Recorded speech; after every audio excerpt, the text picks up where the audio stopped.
Good afternoon. Welcome to the Unitarian Universalist Church of Urbana-Champaign. My name is Reverend Beth Monholland. My pronouns are she, hers, and for the past 2 years, I've had the deep honor and joy to serve as the lead minister to this congregation. We are gathered today, this afternoon, because David Gross has died. We gather to grieve that loss and to offer comfort to each other by celebrating his life, which touched and transformed countless people, many who are gathered in this room, joining us online, and scattered across the globe. We gather here in this church, this specific place and building, because this was one of David's homes, David and Claudia's home, for nearly 60 years. As Unitarian Universalists, we do not claim to have answers to what happens to us after we die. We don't know what death brings. What we do instead is nurture each other in the search for truth and meaning, and we try to and tend to find comfort in our questions. But there is one thing I know for certain, that life ends and love lasts. Our bodies will return to dust, to ash, return to the deep rock of the earth, and love will remain. And so today, I invite us all to grieve for David, and to honor his life and the love that remains in and for each and every one of us. I'll invite you, before we get into our sharing and our readings and music, to just check your pockets for your cell phones. Make sure they're silenced or off. And if this is your first time or it's been a long time since you were in our space, just want to let you know there are restrooms and drinking fountains, should you need them, just across the entryway. That is our fellowship hall, and we will be gathering there immediately after the service for food and to keep the memories and conversations of David flowing. And you will be invited and encouraged, nay, required, to take a mug, and we'll tell you more about that later.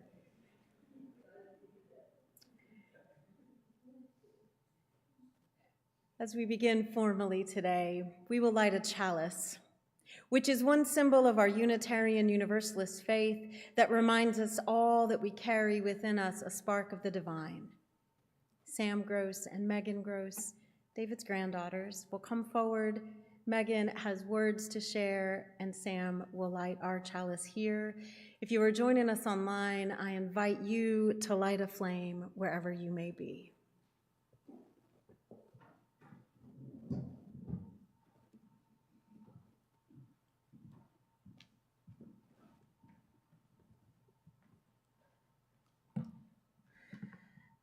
May we be reminded by this flame, and that a life well lived doesn't end any more than music ends. It echoes through time with whispers of beauty and grace. If we listen, we can hear the encore with our hearts. The song plays on just as love lives on.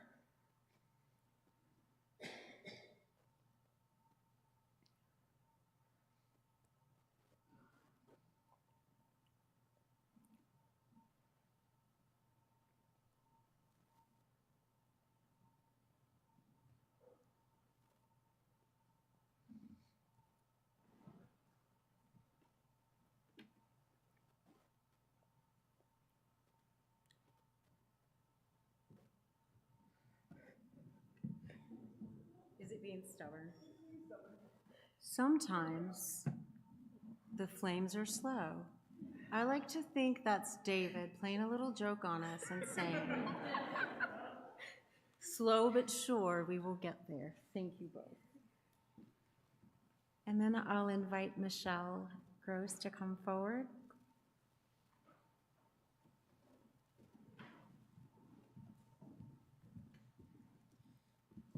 Hello, my name is Michelle Welliver. I'm David's oldest granddaughter, and I will be reading an excerpt. To everything there is a season, and a time to every purpose under the heaven, a time to be born and a time to die, a time to plant and a time to pluck up that which is planted, a time to kill and a time to heal, a time to break down and a time to build up, a time to weep and a time to laugh, a time to mourn and a time to dance, a time to cast away stones and a time to gather stones together, a time to embrace and a time to refrain from embracing, a time to get and a time to lose, a time to keep and a time to cast away, a time to rend and a time to sow, a time to keep silence and a time to speak, a time to love and a time to hate, a time of war and a time of peace. Thank you.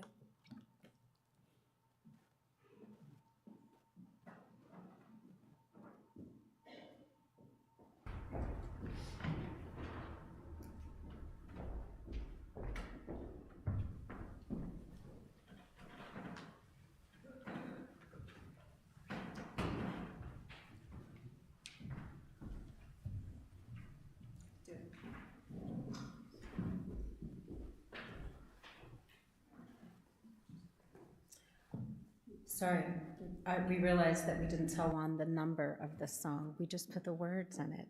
It's My Life Flows On, an endless song.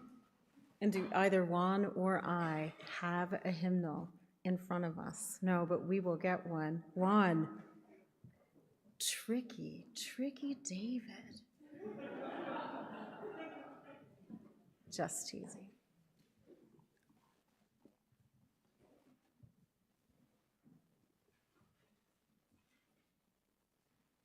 As we get ready to find My Life Flows On, an endless song, 106, Claudia's got it. I knew she would. 108, Claudia's got the correct number. Juan's going to play for us, and I would actually invite us, if you are willing and able, to rise in body or spirit, and we will sing from the hymnal, My Life Flows On, an endless song, as a tribute to David and his connection to each and all of us. Oh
I'll invite Claudia Gross, David's wife and love for Claudia. How many years? 69? 69 years, you and David? 59 years? Claudia has a reading for us that she and I both agreed is a poem that anyone who knew David will think, yes, those reflect him.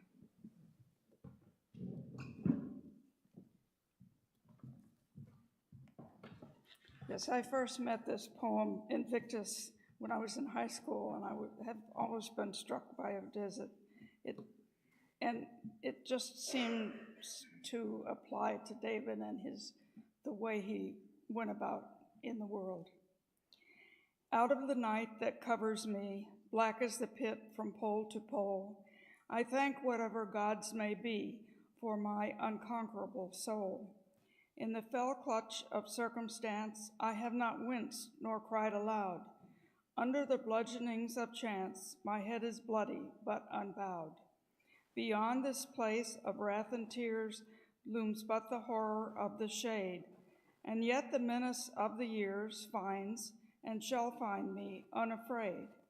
It matters not how strait the gate, how charged with punishments the scroll.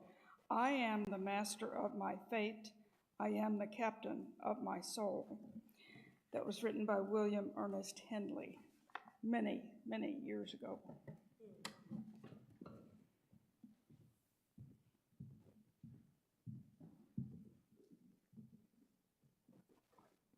David was the captain of his soul. He shared a story about building his first little boat when he was helping to build, he said, when he was about 5 years old.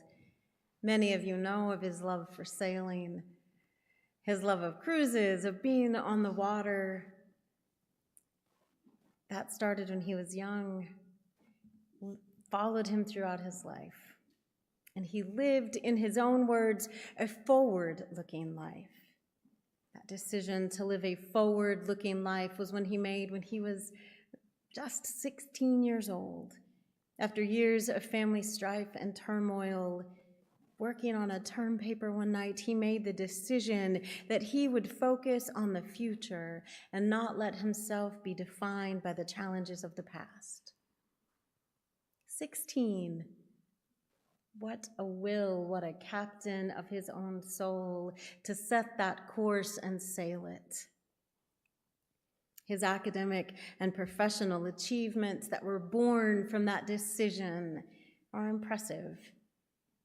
Hundreds of publications, years as second in command at the Illinois State Geological Survey, science advisor to the governor, working on all 7 continents, leading research projects all over the U.S. And then, if that wasn't enough, in retirement, he started a second career in banking. It was impressive. And yet, in these last 2 years that I knew David, while he briefly mentioned some of those impressive accomplishments, what he talked about most was his family and his faith. He shared the story of how he got involved in Camp Unistar, where he was a camp counselor for 25 years, where they went for 40, and it was because of Oliver. He laughingly and lovingly shared the story how Oliver came back from camp and said, "Dad, you've got to do this." And he thought, well, I'm busy and working, but I'll give it a try. He talked about his love of Unitarian Universalism, of the many, many people he met both at Camp Unistar and all the general assemblies he attended over the years. He talked about the joys and challenges of being a lay leader here at this congregation, the times he served on the board, the times he was on search teams, the times he had to fight and argue with people, and lovingly kept returning to the folks he cared most deeply about. He talked about the friendships, mostly from this congregation, that sustained and supported him and Claudia through difficult times. He talked about his life with Claudia a lot. In these 2 years that I knew him, He talked about Oliver and Alex. He talked about his daughters-in-law and all of his grandchildren. And every time he mentioned any of their names, which was every time I talked with him, it was always with such deep pride and love. He said that he had missed some vital moments of his children's young years because of his focus on work, the demands and challenges of being a geologist, and he regretted that. Nobody makes it to 81 without some regrets. But he also talked about how he had come to cherish his family above all else. That thanks to Claudia's love and guidance and example, he had learned, finally, he said, not too late, he said, he had learned to enjoy the breath of life, to embrace it. And that more than all the accomplishments, all of the publications and the professional accolades, is a lesson for all of us. No matter who we are, no matter where we are in our life's journey, here in this moment together, we also can learn that it is the people in our lives who matter the most, and who, when we get to the end of our life, are who we will talk about, or who we will mention. It is our love for them and their love for us that is going to remain. In Ray Bradbury's classic book, Fahrenheit 451, Bradbury wrote, "Everyone must leave something behind when he dies," my grandfather said. "A child, or a book, or a painting, or a house, or a wall built, or a pair of shoes made, or a garden planted.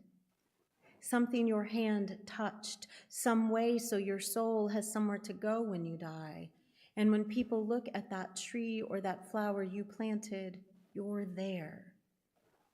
It doesn't matter what you do," he said, "so long as you change something from the way it was before you touched it into something that's like you after you take your hands away." David's forward-looking philosophy guided his life, and it helped him to leave a mark within Unitarian Universalism, leave a mark in this congregation. We are changed for the better for David's presence here, and leave a mark on his family, who I hope know how deeply they were held in love by him. And while his body is gone now, his soul will live on in those who knew him and those who love him.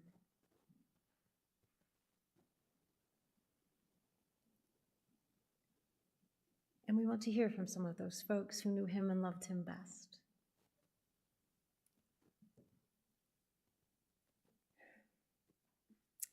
I have words to share before some of David's family shares their memories.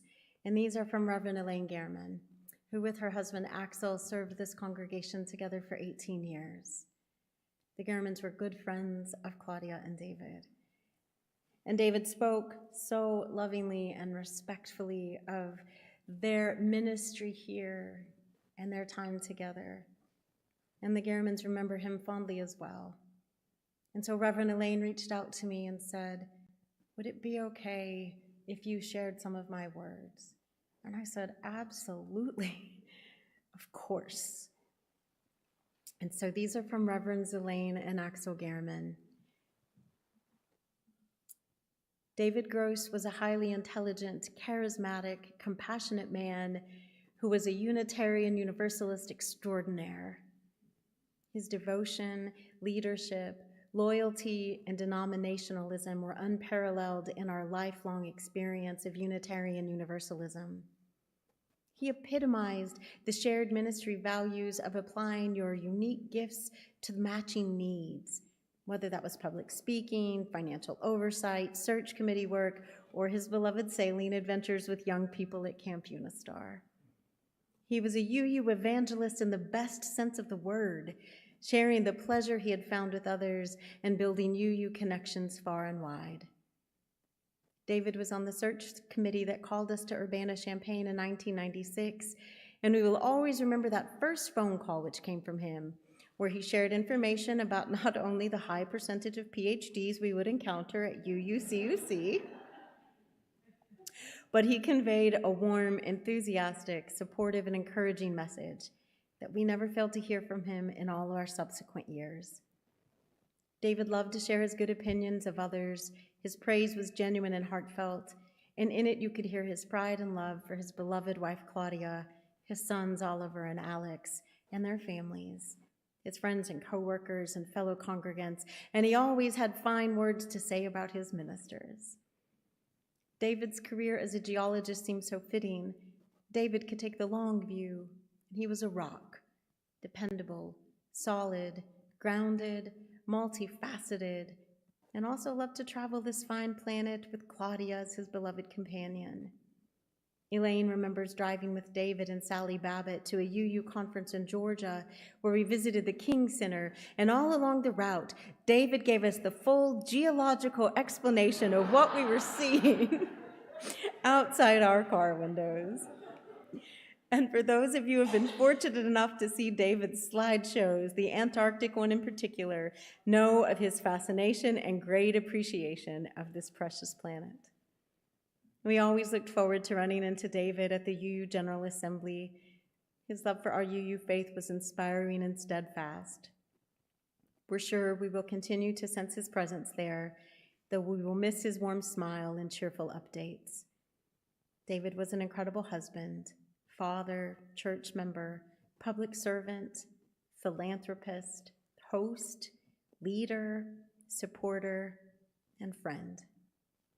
He was honest, loyal, steadfast and true, and exuded love and appreciation throughout his life.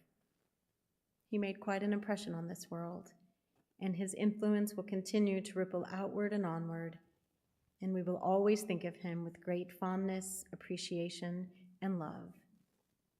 Reverends Axel and Elaine Gehrman. And now I'll invite Oliver Gross to come on up.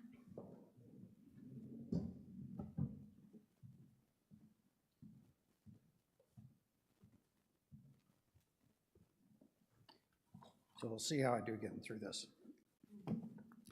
So, Rand McNally Road Atlas. I travel with the snows. So my kids, Ben and Sam, made a bunch of trips over here last summer after my father's diagnosis. Gave Dad this atlas in Christmas of 22. And I can't remember a time when we didn't have one of these in the car or in the house. And when this came back to me this summer, it was a powerful statement to me about where my father was with everything going on. We traveled a lot. GAs, Unistar, Florida, you name it. Even if we went back to the same place, we'd be going to the same place 20 times. We probably knew the route to Unistar on the back of our hand. This atlas, or some version of it, was shoved between the front seat, the left front seat of the car, and the center console. It was always there. And it was always left open to the state we were driving through at that very moment. Guarantee you pulled up, it was that state. I'm willing to bet if I go look in the car, I'll find one right now. So to this day, I do the same thing. I still have these atlases, I love them, and I use them. I learned a lot about maps traveling with my dad. Simple things like, what are the symbols? What do they tell me? How far we had to go, how far we'd gone, and the places we could stop. I remember one particular trip to Florida. Alex will probably remember this because he got a little annoyed with me. Dad said, find a spot for dinner. So I pulled out the map and I said, this intersection. And it was an intersection between two interstates. There was no way to get off the road. Everybody in the car was hungry. I think my dad knew at that very moment there was no place to stop right there. About 15 minutes later, we found dinner. He knew I picked the wrong spot. He let me figure it out the hard way. He was always planning something when we were kids. Next trip. And maps always went into that planning. Where were we going? What was the route? What were the stops? And you could count on that map being there. One year I went out to Kansas, I think it was 1983, and Dad pulled all the topographic maps for that area. And I'd looked at topo maps before, but this was really my lesson in how they worked. But it was also a lesson in how they were drawn. And we talked about the tripods that be set up in the grid squares and the strings or the ropes that would measure out, and you draw those maps, how you transfer it to the paper. And maps just stuck with me after that. I love them. I have stacks of them in the house. The map would become the plan for the trip. Right after Dad passed, might have been the same day, Mom and I were dealing with some stuff, and I called the hotel in St. Louis where they had a room booked for an appointment that, let's say, was not going to happen. And she said, oh, yes, the person at the hotel said, sure, I can cancel that. What about all these other reservations in 2026? I went, what? Turned out the next cruise, he had not only figured out the cruise details, but how far they were driving each day, and he booked all the hotels all the way down. As soon as she rattled off the locations of the hotels, I knew exactly what was going on. So Dad helped me to learn maps are more than directions or features. They tell stories. You can see how a country developed. You can see how people move around. You can see the history. In many cases, you can kind of plot out future changes. To this day, I love maps. Going through a lot of Dad's old photos the last couple of weeks. At the beginning of every trip was a photo of a map. And I do the same thing. For Dad, the photos of the maps helped tell the story. They told the story behind the travel. They told the story behind the research. He even had a big wooden map. I think it's still up there of the continents in the apartment. Kind of interesting. It's not as much space as you really need for it, so it kind of looks like it's about 1 million years ago when everything was a little closer together. So sometime this summer, my kids brought this atlas home to me. It was between the first and second round of chemo.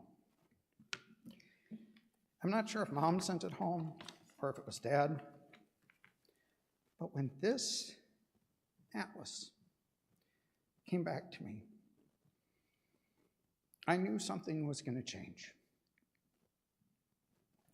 For a while, we talked about chemo being successful, continuing to travel, all those things. But the day this particular atlas came home, the day that my dad gave up that atlas, was the day I knew things were changing. It's amazing how, it's a road atlas. It's amazing what an impact that had on me and what this atlas has on me today. These atlases help me to look forward, but at the same time helps me hold on to those travel memories. So little things that get your attention. And in my case, it's when I look at maps, I think of my dad. I'm pretty sure I'll never be without one of these road atlases. So go home, pull out your old maps, remember those travels, savor those memories. And if you ever traveled with our family, which I know many of you have, remember the dog-eared copies of this road atlas that lived in the front seat of the car. Look at that map and think about what's next for you. Thank you.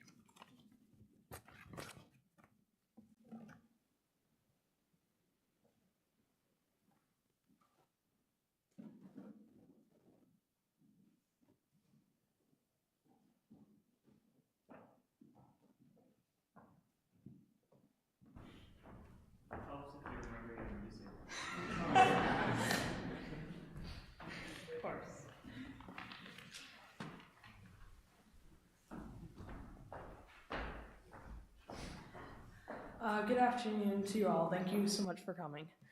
Today, my older brother, Benjamin Gross, is going to be playing a piece by Alessandro Marcello. He was a composer during the Baroque era? How do you say that again? Baroque era. And the best era for oboe music, as he says, is what he thinks. And he wrote an oboe concerto in C minor, and that is today what he will be playing right now.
Thank you, Ben. And now I want to invite Carrie, sorry, Carrie, I lost your last name, Scruland, got it, to come up for our next reading.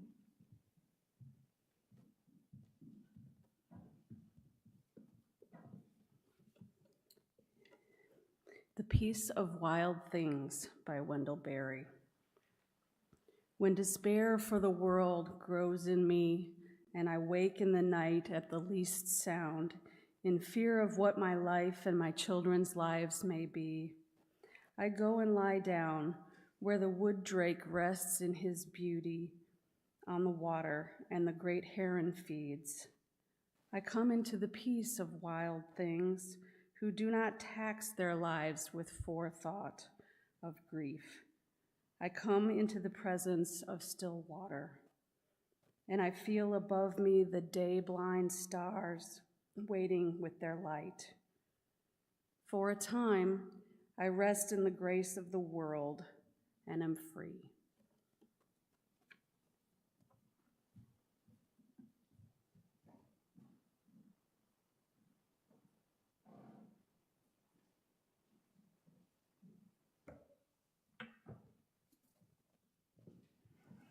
I want to share just a few more memories of David. Claudia and I are height challenged together. Yes. I wanted to share a few more memories of David, and I've written some things out, but I'm changing some of that as on the fly. Thank you all so much for coming. I'm just absolutely overwhelmed with the responses. I look out and I see Leroy's minnow shirt staring back at me. Most of you don't understand what Leroy's minnows would be. Why would you? It's a defunct fisherman's shop in Cass Lake, Minnesota. Cass Lake is a town of now about 700 people.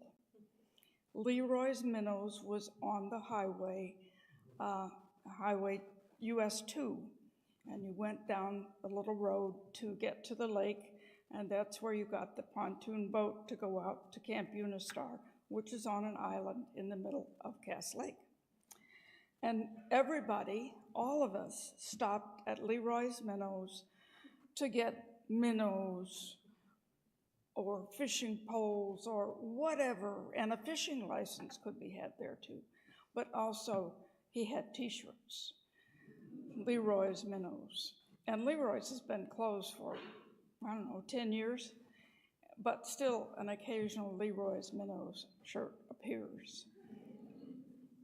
And over the last couple of years since we downsized and moved to Cass Lindsay, to Clark Lindsay, I kept running across things that said Camp Unistar on them, shirts, caps, scarves, and an occasional Leroy's Minnow shirt. Now, I didn't have to send those to Salt and Light. Sorry, Salt and Light. I gave them to Terry because I knew he was going back to Unistar and they could sell them again. So, yes, David loved sailing. And one of the stories I like to tell, which many of you have probably already heard, is when we first started dating, I had this conversation with him. I said, there are a couple of things you need to know about me. One is that I am a Unitarian, and that's not going to change, because I had the blessing of growing up in a Unitarian church in St. Louis. And he said, well, I think that'd be fine. I don't think that's going to be a problem. And then I said, now, I know I live in a dormitory, so this is not applicable right now, but you need to know I will always live with at least a cat. And he said, I don't know, I've never lived with a cat. I might be allergic. And I said, if you are allergic, you have a problem. We have always lived with cats, and he was never allergic to the cat. And he said, well, you should know that I have boats. I like to sail, and we've been going through pictures the last few days, and I've seen him in canoes and kayaks and little boats and big boats. He knew boats. And I said, oh, that sounds like fun. We've never had a boat. That would be frivolous, and my family doesn't do frivolous. So suffice it to say, we had boats. We had lots of boats. And boats are a little like Legos. If you leave them, you leave Legos on the floor, and in the morning there are 100 more. Same thing happens with boats. There's something called two-foot-itis. You have a 23-foot boat, and you start looking for a 25-foot boat. A longer boat is also a wider boat and has a taller mast and more sails. So I I learned to sail, sort of. A friend of mine once described herself as a white-knuckle sailor, and yeah. When we had the cabin boat, I got pretty good at running the jib in the front. And then periodically he'd say to me, "Why don't you drive? You run the tiller." And then as I'm guiding, he would say, "Just focus on that spot back there and go in a straight line. You're going like this." Well, a few years later, when he started pushing a walker around, I got even. I'd walk behind him and say, "You're going like this." And Oliver reminded me of another thing we had in common, maps. When I was in grade school, periodically we'd have art class. You'd have to draw something. Well, my talent in drawing something is pretty minimal. And I would say, "Can I draw a map?" Because I could draw a map. And usually they would say, "Sure." So I always liked maps, and even when I was a kid, I would be the navigator. So I think we traveled together, and when we got the more modern car that measured how far you went from here to there, and so forth. When we first summer we went to Wyoming, he kept a little notebook, and every time we stopped for gas, he wrote the odometer down and how many gallons we bought, et cetera, et cetera. Well, then your car started doing that for you. You could push the button and get the local. He would do that going to Unistar, a trip we had made 50 times easily. I can tell you it's 702 miles from here to there. It takes 13 hours if you don't make an overnight stop. So then we loved it so much, we loved Minnesota so much, that we had a cabin up there for 14 years. And that's where the boat lived, so we didn't have to tow it back and forth. But I always said, this guy loves sailing, and he loves boats, and he wants to live in central Illinois. And then he would want to race the sailboat, that is, go around in a triangle, going nowhere, getting wet at great expense. But we had boats, and we had good times. Everything wasn't all roses. There were times that were hard, really hard. But we made it through those times. We were parents. I tell young couples the toughest work you'll ever do is being parents. It can also be the most rewarding. And as I look out on my family right now, it has been the most rewarding. My grandchildren are absolutely perfect. Their grandparents were not.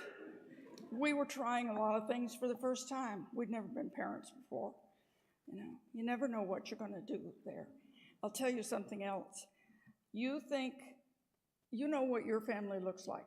You know what inside your house looks like, how the people behave, what they do, how they eat dinner, how they celebrate holidays, who comes home from work first, who fixes dinner, who does the laundry. And you think, when you meet somebody, that's the way their house looks. And it doesn't. So, we learned to adapt, and we learned to change, and we pretty much figured it out. And we had many years together. We were married for 59 years. We were a couple for a little more than that. We went to Knox College. That's where we met. And then we came here in 1965 so he could start graduate school. And we're still here. I always thought we'd go to some bigger city, some more exciting place, someplace with hills. But we didn't, and the last year, when he's been one sickness after another, I have found the greatest community on this planet. I cannot thank you all enough. There have been hugs, there have been cards, there has been dark chocolate, and you're all here this afternoon. But I do have a couple of things to ask you to do. Number one, there's food out there, so please eat it. But number two, and maybe this is actually the number one thing, there are coffee mugs, lots of coffee mugs, because some people travel and they bring back artwork and things like that. We brought back coffee mugs. So what we want you to do is take at least one mug per person, and sometime in the next year, call the surviving spouse, that's me, and get the story of your mug. So that's two parts. Now, if you want to take it home and put a plant in it, that's fine with me. If you don't drink coffee, whatever you wish to do with it, but please take a couple of mugs home, because we have a lot. And I don't want to pay Hutchcraft anymore, because they've been keeping them for us. And I think, and the other part of what I told him was I was a Cardinal fan. And he said, well, I'm not much of a baseball fan. I guess that'd be okay. I can be a Cardinal fan. And so and then we discovered Florida, and some of our kids discovered it really well, and they live down there. So we've made many trips to Florida, and we go for spring training, and it's good. It's good, and it's good to be here. And I'm very grateful for the life that I have lived, very grateful. And I feel very privileged and very blessed. And again, thank you. And let's eat.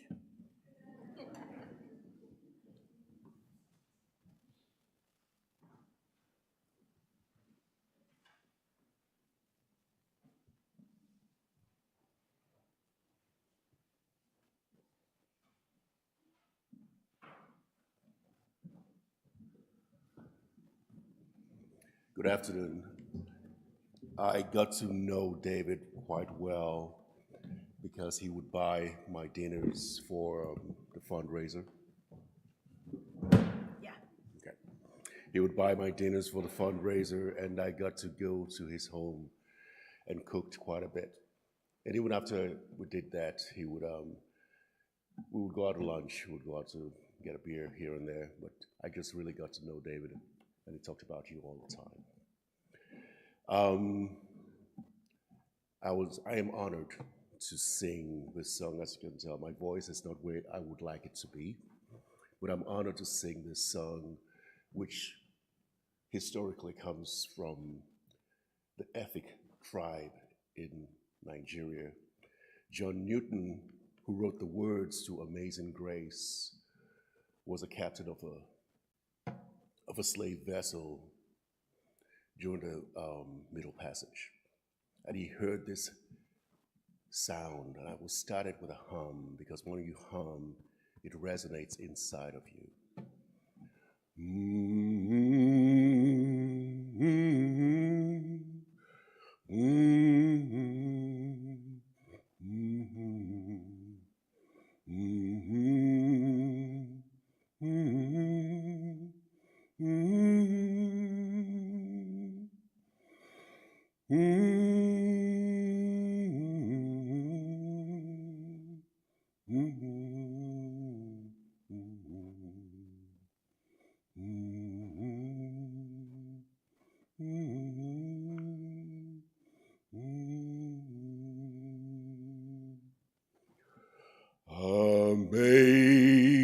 Amazing grace, how sweet the sound that saved a wretch like me. I once was lost, but now I am found, was blind, but now I see.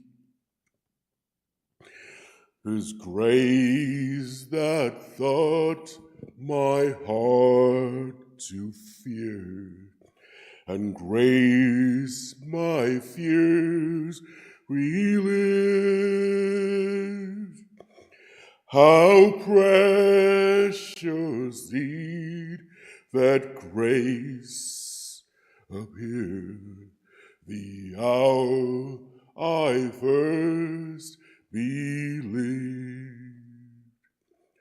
When we've been here 10,000 years, bright shining as the sun, we've no less days of spring to God's praise.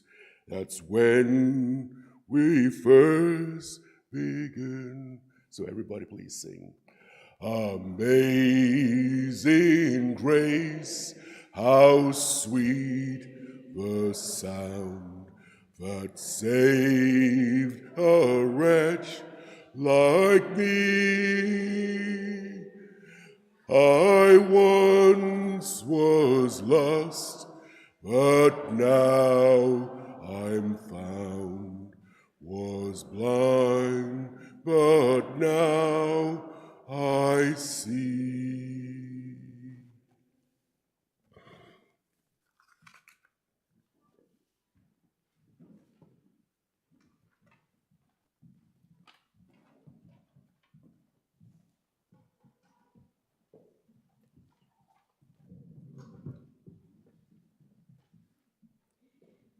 Thank you, Joe. Thank you, Michelle. And thank you, all of you. Before we head off to gather our mugs and hear some of their stories, to eat and share good memories together, I'll invite you, in whatever tradition that is yours, in whatever ways your body and spirit needs, to enter into a spirit of prayer with me.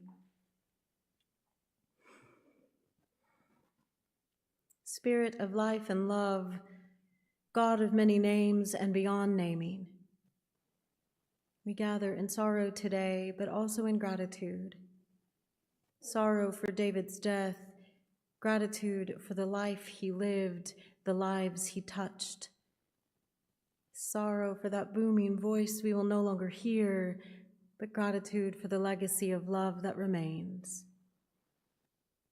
We know as we face this death that sorrow and anger and grief will visit us, will make a home in us for a time. Let us welcome those emotions. Make space for the wholeness of our fragile human hearts, which death breaks over and over again.